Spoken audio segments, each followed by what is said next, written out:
Doc, nanghihina na ako. Anong pwede kong gawin? Common question to na natatanggap ko, especially those in their 50s and above. Of course, I always remind them as much as possible, damihan ang gulay at prutas. Pero ang problema kasi, mahina ang appetite nila. So kung konti ang kinakain, konti rin ang ma-absorb ng nutrients. I recommend taking an adult nutritional supplement drink to help complete the nutrition. Pero syempre, hindi pare-pareho lahat ng supplements. Sa pagpili, ito ang mga hinahanap kong green flags. Una, lactose-free dapat. Maraming older adults na nagbo-bloat, sumasakit ang tiyan o kinakabag with regular milk. Kaya malaking green flag yung lactose-free para mas komportableng inumin consistently. Pangalawa, dapat may vitamins and minerals na madalas kulang sa diet ng older adults. Hindi na kasi lahat nakakakain ng sapat na gulay, prutas, kaya important na may calcium, magnesium, zinc, B vitamins, vitamin C, and vitamin D.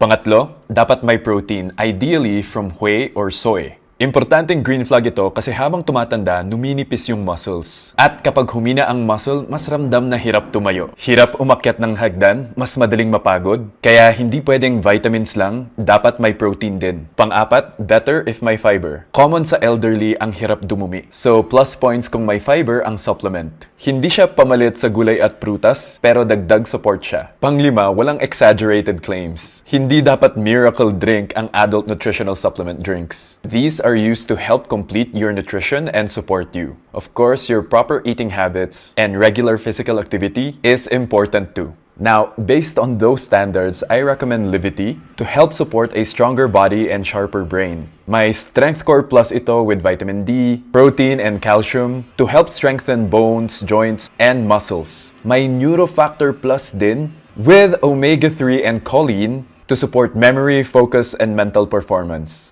May 28 vitamins and minerals din para complete with the nutritional support you need as you age. The bottom line is the key to aging well is getting the right nutrition. And I recommend Livity to help fill your nutritional gaps as you age.